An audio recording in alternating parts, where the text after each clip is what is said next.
قرآن کریم کی جو ایک آیت میں نے آپ کے سامنے تلاوت کی ہے، اس آیت کے اندر اللہ تبارک و تعالیٰ نے نبی اکرم صلی اللہ علیہ وسلم کی صداقت کا ذکر کیا اور یہ بتایا ہے کہ نبی اکرم صلی اللہ علیہ وسلم سے پہلے جو ایک پیغمبر اس دنیا میں آئے تھے، ایک نبی اس دنیا میں آئے تھے جن کا نام تھا عیسیٰ علیہ السلام، جن کو آج کرسچن لوگ، عیسائی لوگ جیسس کہتے ہیں، جیسس۔ ہمارے ہاں عیسیٰ لکھا ہوا ہے اور ہندوؤں کی مذہبی کتابوں میں ان کو یشوع کہا گیا، یشوع۔ عیسیٰ علیہ السلام نے جو بھوشیوانی کی تھی، جو پیشین گوئی کی تھی، اسی کا ذکر اللہ تبارک و تعالیٰ نے یہاں کیا ہے۔ وَإِذْ قَالَ عِيسَى ابْنُ مَرْيَمَ يَا بَنِي إِسْرَائِيلَ إِنِّي رَسُولُ اللَّهِ إِلَيْكُمْ مُصَدِّقًا لِمَا بَيْنَ يَدَيَّ مِنَ التَّوْرَاةِ وَمُبَشِّرًا بِرَسُولٍ يَأْتِي مِن بَعْدِي اسْمُهُ أَحْمَدُ۔ اور جب عیسیٰ علیہ السلام نے اپنی قوم سے کہا ہے، اسرائیل کے بیٹوں، جب مریم کے بیٹے عیسیٰ نے کہا وَإِذْ قَالَ عِيسَى ابْنُ مَرْيَمَ، اور جب مریم کے بیٹے عیسیٰ علیہ السلام نے کہا یا بنی اسرائیل، اے قوم بنی اسرائیل، اے اسرائیل کے بیٹوں، انی رسول اللہ الیکم، میں تمہاری طرف اللہ کا رسول بنا کر بھیجا گیا ہوں،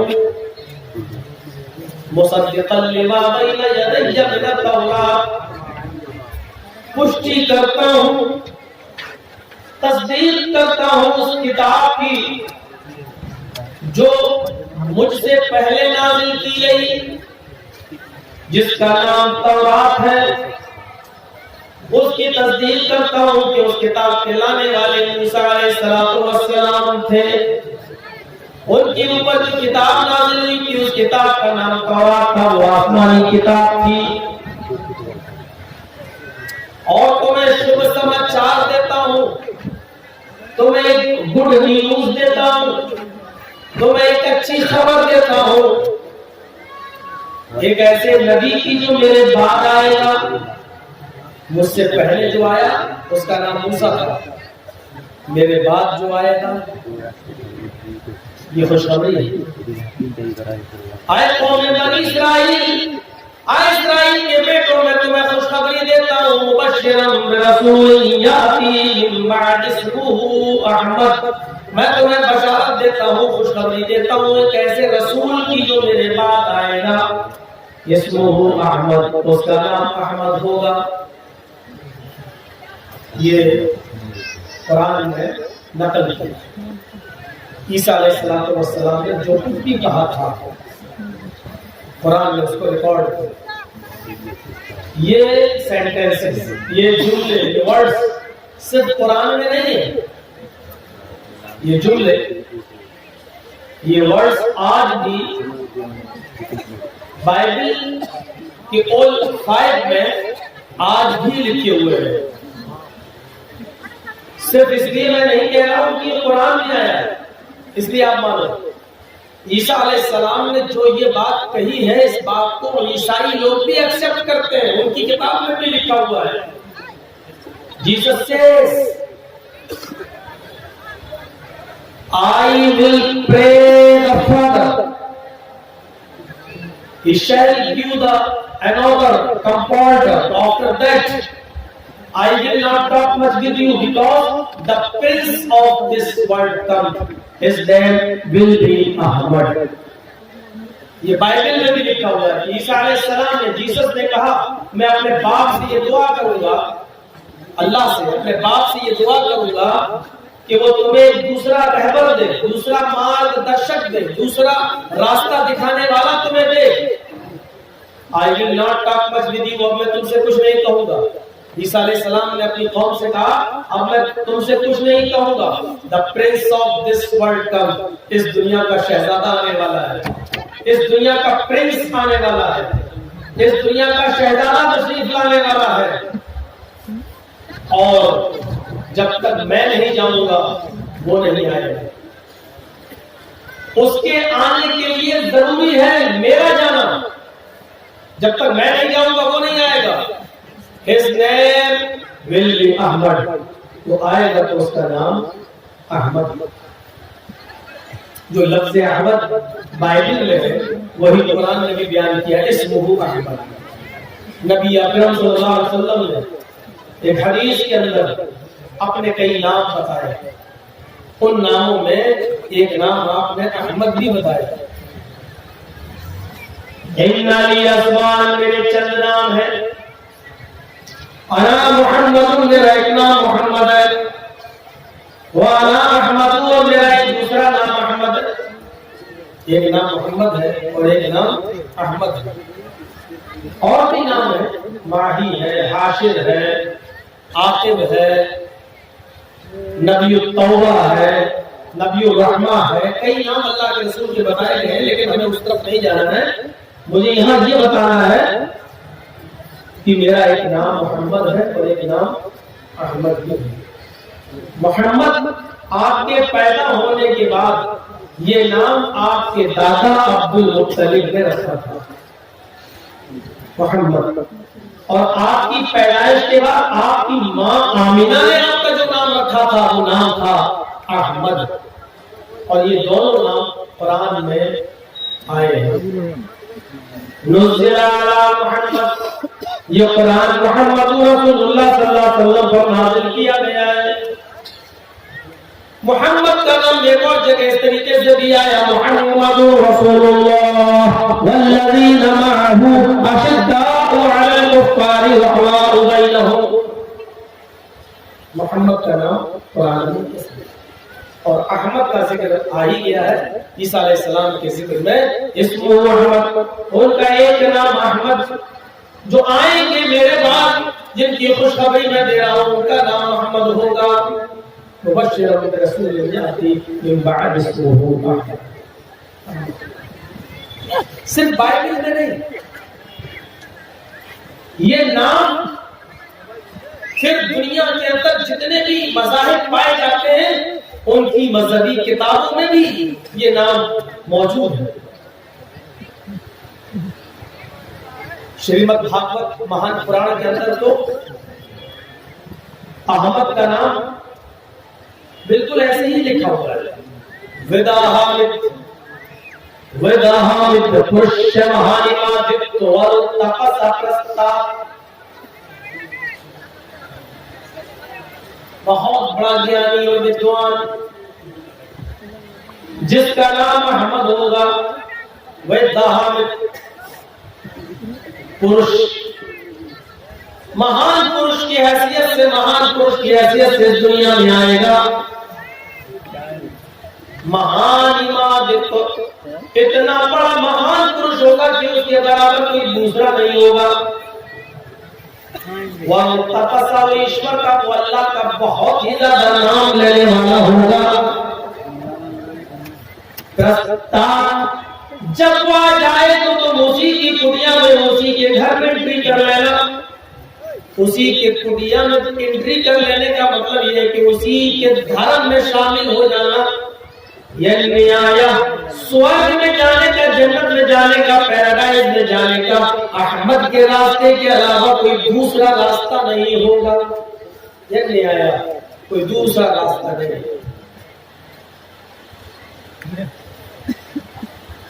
بہت اسپشٹ روپ سے کہا گیا ہے، ورنن کیا گیا ہے. خوبیاں بیان کرتے ہوئے مہابھارت کے اندر اسپشٹ شبدوں میں کہا گیا کہ ان کے اندر 8 خوبیاں پائی جائیں گی. 8 خوبیوں کا ذکر بھی کیا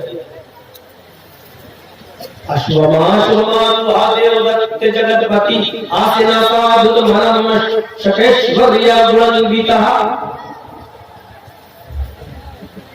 اس کل کی کو آسمان کا سفر کرایا جائے گا، وہ گھوڑے پر بیٹھے گا، اشوما شما کوہا، وہ ایک گھوڑے کی اوپر بیٹھے گا اور وہ گھوڑا ان کو لے کر چلے گا جس کی رفتار، جس کی اسپیڈ بجلی سے بھی زیادہ تیز ہوگی، شدھماروہا، جہاں تک تمہاری درشٹی، تمہاری نظر جا رہی ہوگی وہاں تک اس کا پہلا قدم ہوگا، بجلی سے بھی زیادہ تیز اس گھوڑے پر بیٹھے گا جو بجلی سے بھی زیادہ تیز رفتار سے چلے گا۔ میں سمجھتا ہوں بجلی سے زیادہ تیز رفتار سے چلنے والی سواری کو عربی میں براق کہا جاتا ہے، برق سے بنا ہوا، برق عربی میں بجلی کو کہتے ہیں، براق اسی سے ماخوذ ہے، بجلی کی طرح تیز چلنے والے۔ اللہ کے رسول صلی اللہ علیہ وسلم فرماتے ہیں کہ وہ گھوڑے سے چھوٹا تھا، کھچر سے بڑا تھا، گدھے اور کھچر کے مابین میں ام ہانی کے مکان میں سویا ہوا تھا،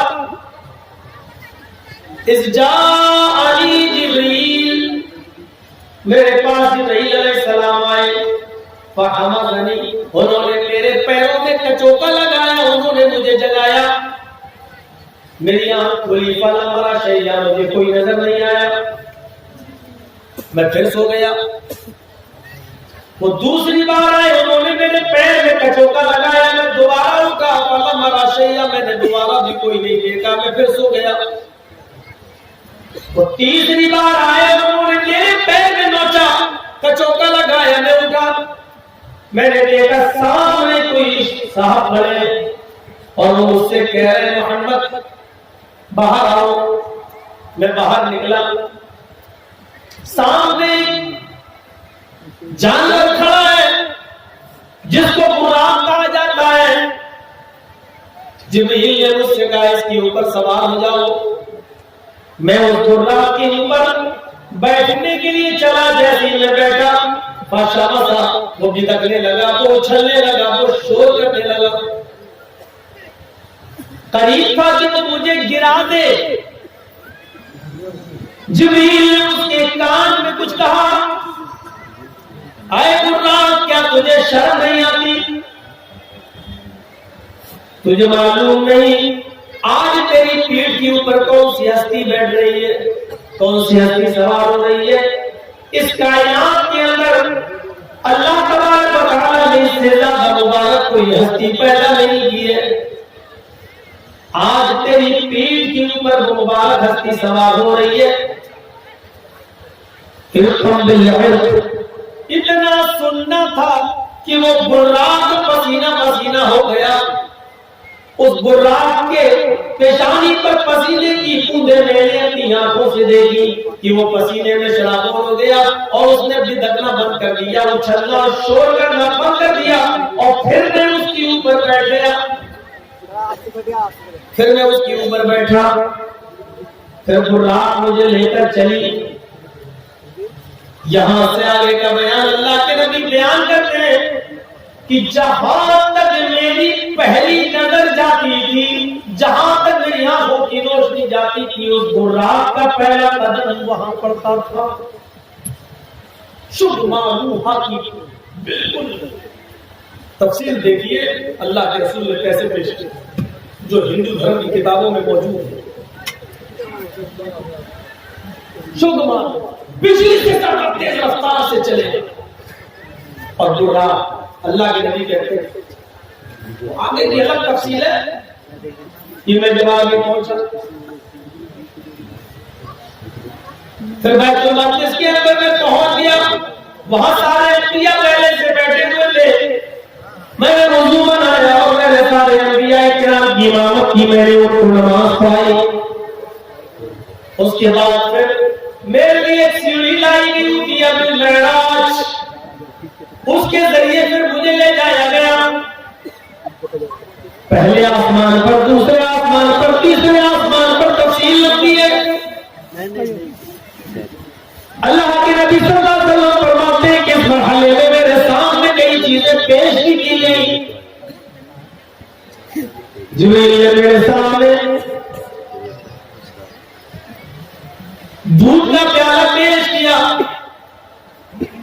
اور پانی کا پیالہ پیش کیا. دودھ کا پیالہ پیش کیا اور شراب کا پیالہ پیش کیا. دونوں چیزیں میرے سامنے آئی. لیجیے آپ کو جو پسند ہے وہ لے لیجیے. اللہ کے نبی فرماتے ہیں کہ میں نے دودھ کا پیالہ اٹھا لیا اور میں نے پی لیا. ایک حدیث کے اندر آتا ہے اللہ کے نبی فرماتے ہیں کہ میرے سامنے 3 پیالے رکھے گئے. ایک میں دودھ تھا, ایک میں شراب اور ایک میں پانی. اور مجھ سے کہا گیا کہ جو پسند آئے وہ لے لیجیے, وہ پیجیے. یہ میری مہمان نوازی کی جا رہی ہے سفر معراج پر. نبی اکرم فرماتے ہیں کہ میں بڑے شک و شبے میں تھا کہ میں پانی کا پیالہ لے لوں یا دودھ کا. شراب کے بارے میں تو میں نے کبھی سوچا بھی نہیں تھا. میں دودھ پیوں یا پانی, میں بھی شک و تردد میں تھا کہ دودھ کا پیالہ اٹھاؤں یا پانی. میری نظر آسمان کی طرف پڑی. میں نے دیکھا کہ ایک فرشتہ آسمان پر کرسی لگائے بیٹھا ہوا ہے. ایک فرشتہ آسمان پر کرسی لگائے بیٹھا ہوا ہے. بہت بلند آواز میں کہہ رہا ہے ان اخذ الماء غرق وغرقت امته. اگر اس بندے نے محبت سے پانی کا پیالہ اٹھا کر پی لیا تو خود بھی ڈوبے گا اور اس کی پوری امت ڈوب جائے گی. وَإِنْ أَخَذَ الْخَمْرَ غَوَّضَتْ أُمَّتُهُ. اور اگر اس نے شراب کا پیالہ اٹھا کر پی لیا تو یہ خود بھی بہک جائے گا اور اس کی پوری امت بہک جائے گی. یہ خود بھی گمراہ ہو جائے گا اور اس کی پوری امت گمراہ ہو جائے گی. وَإِنْ أَخَذَ اللَّبَنَ هُدِيَ وَهُدِيَتْ أُمَّتُهُ. اور اگر اس نے دودھ کا پیالہ اٹھا کر پی لیا تو یہ بھی ہدایت پا جائے گا اور اس کی پوری امت ہدایت پا جائے گی. اس کی پوری امت کو ہدایت مل جائے گی. اللہ کے نبی فرماتے ہیں جب اس کے یہ الفاظ میرے کانوں میں گئے تو میں نے دودھ کا پیالہ اٹھا لیا اور اس کو پی لیا. اور یہ فطرت کا تقاضا تھا. اسٹیج آپ کا ملے گا, محسوس ہو رہا ہے. جب اسٹیج پر ضرورت سے زیادہ لوگ چڑھ جائیں گے تو اسٹیج ملے گا. یہ مجھے اسٹاف نہیں, مجھے بتانا یہ تھا کہ بجلی سے بھی زیادہ تیز رفتار سے وہ چلے گا. براق بجلی سے بھی زیادہ تیز رفتار سے لے کر چلی. یہ اسی براق کی طرف اشارہ ہے. اور وہ براق کہاں سے آئے گی اور کس کو ملے گی, ان 2 جملوں میں یہ پیش کیا گیا ہے. دیو دت جگت پتی اشواماشور ماروہا تو بتا دیا. اشواماشور ماروہا دیو دت جگت پتی. دیو مہادیو, اللہ کے جگہ پر یہ لفظ استعمال کیا گیا. دت کے معنی دے گا. دیو دت اللہ دے گا. ایشور کی طرف سے, اللہ کی طرف سے یہ مراد, یہ بجلی سے زیادہ تیز رفتار میں چلنے والا جانور لایا جائے گا. اللہ دے گا. اور کس کے لیے آئے گا؟ جگت پتی.